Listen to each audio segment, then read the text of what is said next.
Hello and welcome, rgMOOC agents. My name is Stephen Getter, and I'm the Game Mole from the rgMOOC headquarters. I'm here to provide you with sneaky inside information.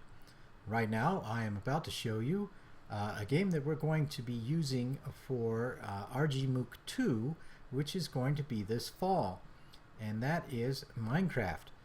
Many of you are probably already familiar with Minecraft, but I'm going to show you right now what we have set up, and that is our own section on the rgMOOC server. rgMOOC is our sister MOOC, and they've been kind enough to give us our own section on their multiplayer server. This multiplayer server is set up for creative mode, which means that when you come in, you will be able to fly around. You will be able to use just about any object without having to mine it or discover the resources somewhere in either the Minecraft world or the Ether worlds that are available in survival mode. So let me go ahead and press E, and I'll show you some of those objects. We have building blocks, we have decoration blocks with anvils and lily pads and oak leaves and iron ore and sandstone, gray wool. We have redstone blocks, which are basically all of the electronic stuff. We've got a comparator, we have a repeater, we have buttons, tripwires, lamps, TNT, pistons, just a whole bunch of stuff that requires redstone. We also have some transportation pieces, which includes boats, saddles, mine carts, mine rails, a bunch of miscellaneous stuff, music, monsters, buckets of things, foods, tools, combat stuff like swords and armor, brewing, and just miscellaneous materials. So that's what's available to you to build with in creative mode. And to just show you, I'm going to show you right off what we have built for rgMOOC. And that's my rgMOOC sign, and it's made of clay, two different colors of green clay and some white clay. I think it's clay that's around the border. I can't remember exactly what I made it from. And then in the center is lava, and that's what lights it up. And we have some other things lit up over there, but before I show you them all lit up, I'm going to change the time so that we are in daytime. Oh, I guess that doesn't work. Oh, that's because I'm doing it backwards. Let's try this. Time, set, day. There we go. Daytime. Now, because it's creative mode, I can fly, so I double tap the space bar to fly. And there's a bunch of monsters in here which are quite annoying, so I'm going to build a golem to get rid of them. And for that we need iron and jack-o'-lantern. So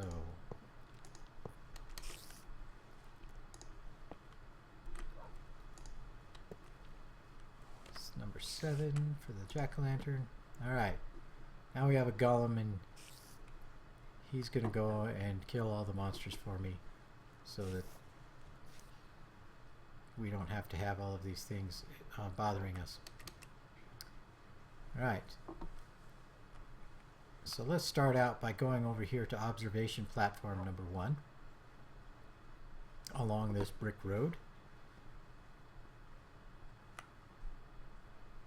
And we'll find at the end of this brick road a sign that says Pete says hello from Coma. And Pete is connected to this sign with these spider webs. And Pete is that guy right there. Now, if you remember the game Coma, you start out in a room where you were just a little man, very tiny and kind of an indeterminate shape, but you're just a little black shadow type figure with a little white eye and some hands that kind of float out in the middle of nothing. And then you can jump and you can go back and forth. That's Coma, and I've made this character, Pete, out of obsidian with white wool, and he's there to say hello to us. And over here we have Lily, and Lily says hi, and Lily is from Lily's Quest 2, and the spider webs lead to that guy right there. And hopefully you remember playing Lily, because that was a really fun game. He was a funny guy. It was a platforming game, kind of Mario-esque, but it played with your assumptions that you built up from playing Mario, and by showing you that the things that worked in Mario don't necessarily work in Lily's Quest 2. And there's a lot of funny things that get said and a lot of funny things that happen. Lily is made out of blue wool of 2 different colors, and also white wool and black wool, and some white stained clay, and some solid gold blocks for his eyebrows. Alright, so let's go to the other side. Follow the brick road again around to Observation Platform 2. And you might be able to see something of what's coming up here. But I'm going to look up and you'll see more. Pac-Man says burp. World's biggest Pac-Man. If you were with us for rgMOOC 1, then you might have gotten the opportunity to see when we featured the world's biggest Pac-Man as one of the games that we could play a week. I'm not sure which week that was, week number 2 or 3, I think. But the world's biggest Pac-Man consisted of Pac-Man games built by lots and lots of different users, and they flowed one game into the other, and that's why I went ahead and included Pac-Man in this like diorama. And this guy doesn't have a name, so I just call him the guy, and he says oh, and he's from Samarist 1. And the reason I have him saying oh is because it seemed like he always seemed to be surprised in each of the sections of Samarist. And hopefully you played Samarist, because that's a really awesome game. It makes you think about puzzles and how the logic is behind how to solve them. And I used the guy from one of the first puzzles in the game, where he's standing on a hill. He needs to get the ski lifts operating, and he looks like he's wearing skis and has ski poles, and throughout the whole game he's got that stocking cap on that flies behind him as he travels. So let's go over here to Big Daddy Says Roar from Bioshock. And you can see the spider webs lead to that kind of blob thing there in the corner, and you may notice that he looks pretty lopsided, and the fact is that it only took me about an hour to build that, and maybe even less than an hour, and apparently I really should have spent more time on it, because he just doesn't look right. But I can tell you that I have a good chance of rebuilding that before the start of rgMOOC 2. But right now, that's Big Daddy. And Vault Boy says okay from Fallout 3. Now, Fallout 3 and Bioshock are 2 of our premium games, but they are some of the best games out there, and I hope you took advantage of playing some of them. Fallout Boy is up there, and he is a very big circle. That took a while to build, and it was not easy. And I'm going to fly up here so you can get a better look at him. And I'm also going to fly in real close so you can see some perspective on just how big that is. And for that I'm going to need to do a F5 so I can be away from myself, and then fly in using the W key, and you can see I'm essentially 2 blocks tall and no more. And if we span this out, Fallout Boy is about 30 or 40 blocks tall, and he's quite big. So those are the main characters that I built, but I'm going to show you one more thing that I built here in the back. It's not a character from a game, but he is a character from the internet, and you probably know him. That is Keyboard Cat. Now, Keyboard Cat really doesn't belong here in rgMOOC, and I will admit I built him basically because I just wanted to build something fun, and because I know that the Decipher really likes Keyboard Cat. And the truth was, I couldn't find a picture of a hamster with a controller so that I could use the rgMOOC mascot. But I have since located a picture of a hamster and a picture of a controller that I probably can use as a pattern to build a new background here for our section, and I might well do that before we are ready to go with rgMOOC 2. And I'm just going to show you real quick here. The rgMOOC sign is the same on the back as it is on the front. I built it two-sided. And there's Lily. You can see him also from the back side. Alright. And this is the rgMOOC section over here. I'm going to do a quick flyover of the other people's sections. It's not just the rgMOOC and the rgMOOC. There's also Inevitable Betrayal, which is the guild from WoW of educators that use WoW in their classrooms, WoW being the World of Warcraft. There is CCC Online. They have a little picnic area down here in the bottom, and a little flame in the middle. And they have a roller coaster that you can ride. And we have this section over here, which is the FRCC folks. That's Front Range Community College. They have an awesome cabin that they built. And let's go back and head back to this area.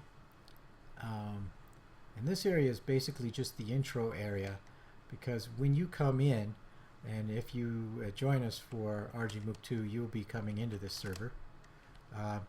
This area is the spawn-in area, so this is where you would start as you show up. So we have some signs here. Let me press F5 again so we can get in close. So this sign tells you go this way to get to rgMOOC or rgMOOC or to SIGV, or go that way to go back to FRCC or the CCC Online or the Inevitable Betrayal. So let's go on in. I'll quickly show you SIGV. We'll just get a look at it. SIGV is the special interest group for the educators who use games. And if you want to know more about them, go to sigv.is, or I'm sorry, sigv.iste.wikispaces.net. They got me confused by breaking it up a little bit there. This is a pretty awesome little area where you can SIGV is the special interest group for virtual education. And this would be the virtualeducationjournal.com. This is an advertisement for them. Alright, so let me fly up here because we don't want to go out there. But we do want to go back to our section over here near the rgMOOC. Looks like the daytime is about to end. It's a good thing I'm in creative mode, because that means that I can do this. I may have already done this once. I'm going to do it again. Time, set, 0. Boom, daytime. Yay. Alright, so we're back in here. We're going to go inside this little glass enclosure and read the sign that says minecart to the spawn-in point, which is a lie, because the minecart does not go all the way to the spawn-in point right now, because it's not finished. But we're going to get into it anyway and see how far it actually does go. So it goes down this section here and goes around this area and into this hallway.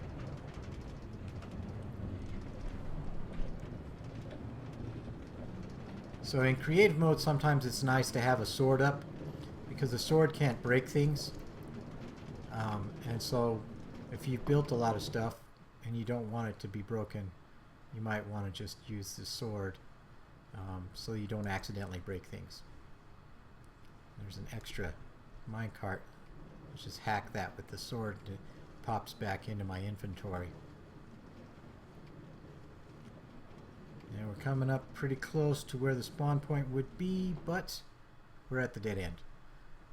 Because I haven't finished yet. That's the tunnel being built right there. And left shift to get out. And somebody's put a nice buffer zone of diamonds here to keep you from flying off the tracks at the end. And this is how I've decorated the walls. Put in some glowstone every third space. I filled in between the glowstones with some redstone that's unmined, and then some black wool and some white wool for the top, and some blue wool for the bottom, some cracked stone for the floor, along with, of course, the unpowered and powered rails, and that is a redstone stick which powers up things, so this is a powered rail. And then if we go to the ceiling, every third spot is another glowstone. Glowstone is bright. It lights up things. Otherwise this tunnel would be very, very dark. And that's why there's so much glowstone. And then there are some oak wood blocks that finish off the ceiling. Spawn in that direction. And at some point I'll finish building it. But in the meantime, let me get back into the cart and we'll go back.